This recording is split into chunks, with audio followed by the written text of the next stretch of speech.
Good afternoon বন্ধুরা, কেমন আছো সবাই? আশা করি সবাই ভালো আছো, আমিও ভালো আছি। আজকে আমি এই যে চিংড়ি মাছ ছাড়িয়ে নিয়েছি, অনেক দিন পর বাঁধাকপি করব। এই যে বাঁধাকপি একটু সিদ্ধ করে জল ফেলে দিয়েছি, কারণ এখনকার বাঁধাকপি তো ভালো লাগবে না। তেল কড়াটা গরম হয়ে গেছে, আমি একটু তেল দিই, তেলটা গরম হোক। তেল দিলাম, তেলটা গরম হতে থাক। তেল গরম হয়ে গেছে, দুটো তেজপাতা কেটে দিলাম আর দুটো শুকনো লঙ্কা দিলাম। এবার আমি দেবো একটু গোটা জিরে, দেবো গোটা জিরে, কড়াইটা দিয়ে দিলাম। এটা গরম, পেঁয়াজ দেবো,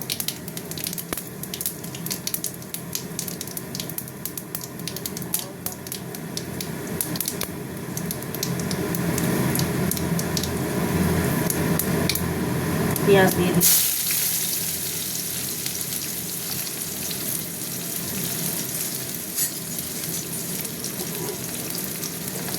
পেঁয়াজটা একটু ভাজা ভাজা হবে, তারপরে আমি দেবো বলে চিংড়ি মাছটা দেবো। একটু ভাজা ভাজা হোক, পেঁয়াজটা ভাজা ভাজা হয়ে গেছে, চিংড়ি মাছটা দিয়ে দিলাম।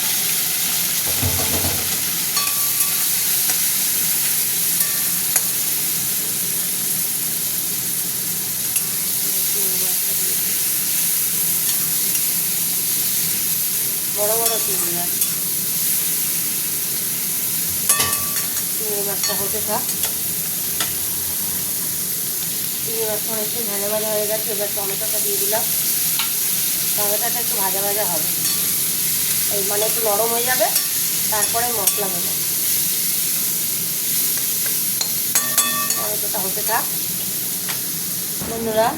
টমেটোটা নরম হয়ে গেছে, মশলাটা দিয়ে দিলাম।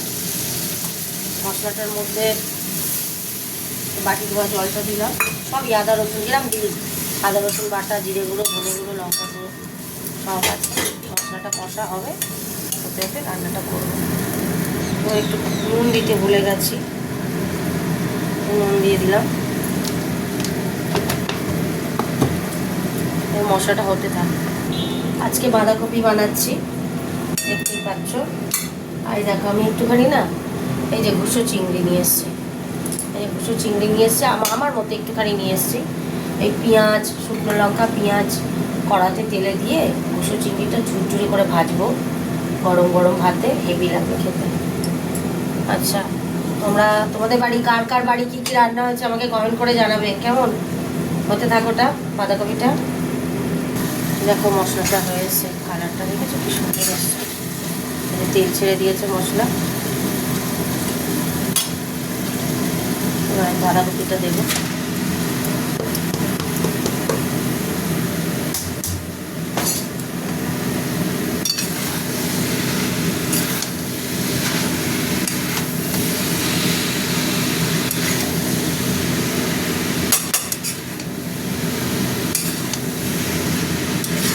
মশলাটা চারিদিকে, বাঁধাকপিটা যাতে হয়ে যায়, চারিদিকে মশলাটা মাখিয়ে দেবো নেড়ে নেড়ে। তো বাঁধাকপিটা খুন্তিতে লেগে যাচ্ছে না,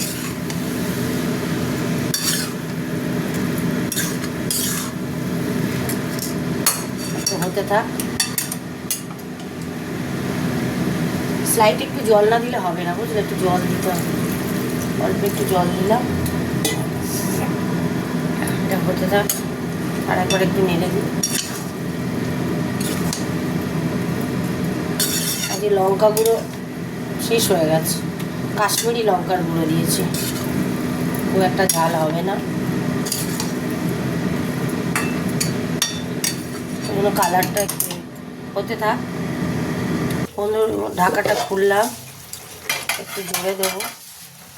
দুটো কাঁচা লঙ্কা দিয়ে দিলাম, বড় মোটা মোটা, আর একটু ধনেপাতা ছড়িয়ে দিলাম।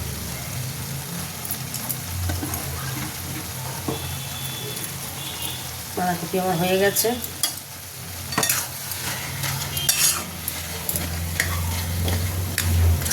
তোমরা বাড়িতে এরকম করে বাঁধাকপি রান্না করবে, আমাকে কমেন্ট করে জানাবে কেমন হয়েছে।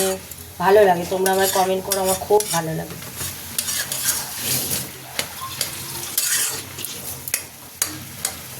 তোমরা কমেন্ট করবে, তোমরা একটা কমেন্ট রেখে যাবে আমার এই রান্নার ভিডিওতে, আমিও তোমার বাড়িতে গিয়ে তোমার পরিবারে গিয়ে কমেন্ট করে আসবো, তাই না? এইভাবেই তো পরিচিতিটা বাড়বে একে অপরের সাথে, তাই না বন্ধুরা? একদম সব সিদ্ধ হয়ে গেছে।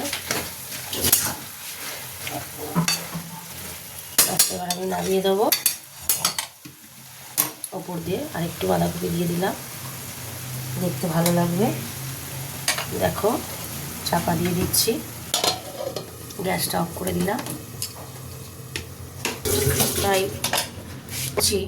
এইভাবে তো পরিচিতিটা বাড়বে। তুমিও আমার পরিবারে এসে কমেন্ট করে গেলে, আমিও তোমার পরিবারে গেলাম। হ্যাঁ, তাহলে পরিচিতিটা এইভাবে বাড়বে। এইভাবে কমেন্ট করলে না, পরিচিতি না, ভিডিও দেখলে তো ফেসবুকে তুমি এগোতে পারবে না, তাই না? সেই জন্য বলছি বন্ধুরা, কমেন্ট করে যেও বন্ধুরা। আমিও তোমার পরিবারে ঘুরে আসবো, অবশ্যই যাব। তো আজকের মতো আমার চিংড়ি মাছ দিয়ে বাঁধাকপির তরকারি কমপ্লিট হয়ে গেল। তো তোমরা কমেন্ট করে জানিও কেমন হয়েছে। হ্যাঁ, আজকের মতো এখানেই বিদায় নিচ্ছি। আবার অন্য একটা রান্নায় দেখা হবে। টাটা বন্ধুরা, টাটা।